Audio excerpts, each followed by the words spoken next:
As a recovering perfectionist, I'm having challenges committing to big decisions as I question if I have enough info data to make an accurate, perfect decision. What advice can you offer me? Thank you.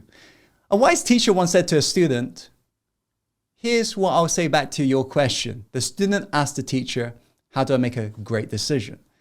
Teacher replies, you got to make a bad decision. And what he was trying to get across is, if you think about it in life, we don't really know what bad is unless we've made those enough. And this is why a wise person once said, I haven't failed, I just found 10,000 ways that doesn't work, right? If you take, for example, the legendary artists of any field, you notice they understood this concept. Take, for example, Pablo Picasso, right? Everybody knows in his lifetime, he produced about 100 masterpieces.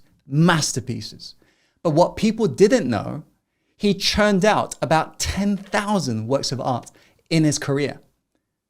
10,000! Do you know how much that is? That's about 2 pieces of art per day.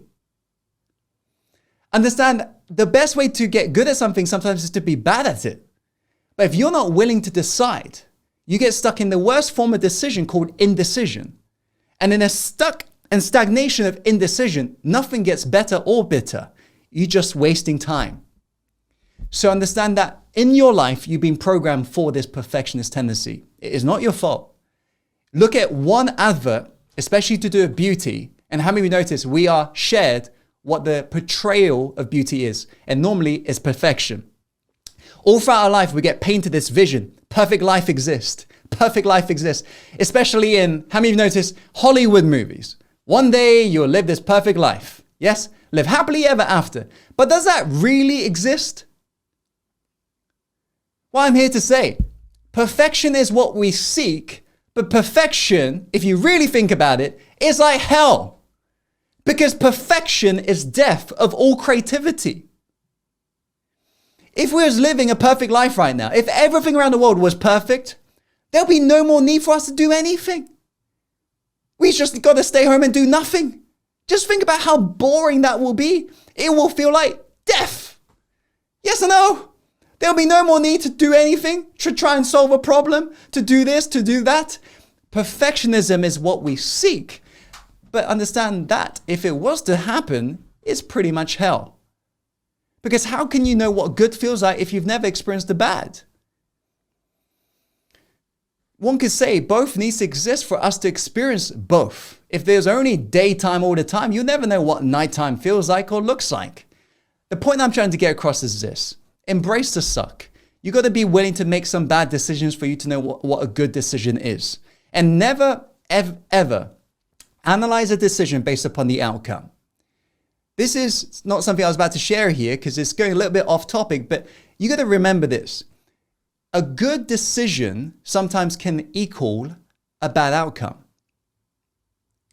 And vice versa. A bad decision can sometimes equal a good outcome. What do I mean? If a woman right now woke up and her decision was, let me get to work early, but she ends up getting stuck in traffic and ends up being late to work, let me ask you, that's a bad outcome. Was that a good decision to leave home early? Well, I'm here to say that was a good decision. But if that woman analyzes her decision based upon the outcome, she will change her entire decision that was actually good. Are you guys getting this? Imagine if, for example, there's a university student who woke up late and decided, you know what, I'm just going to stroll to class, and then realizes it's exam day. And he's thinking, oh, well, I'm going to fail this, but turns up and realizes it's canceled, moved to next week. Good outcome. Was that a good decision though? No, that's a terrible decision. Absolute bad decision. But if he was to analyze that decision based upon the outcome, he'll just repeat that. Are you guys getting this? Understand that in life is more of a game of not chess, it's more of a game of poker, in that you can do everything right, but still have a bad outcome if luck or chance is not in your favor. The only way you can win this game is to play it. The only way you can win is to play this game. But if you hesitate, if you do not move, it will guarantee failure.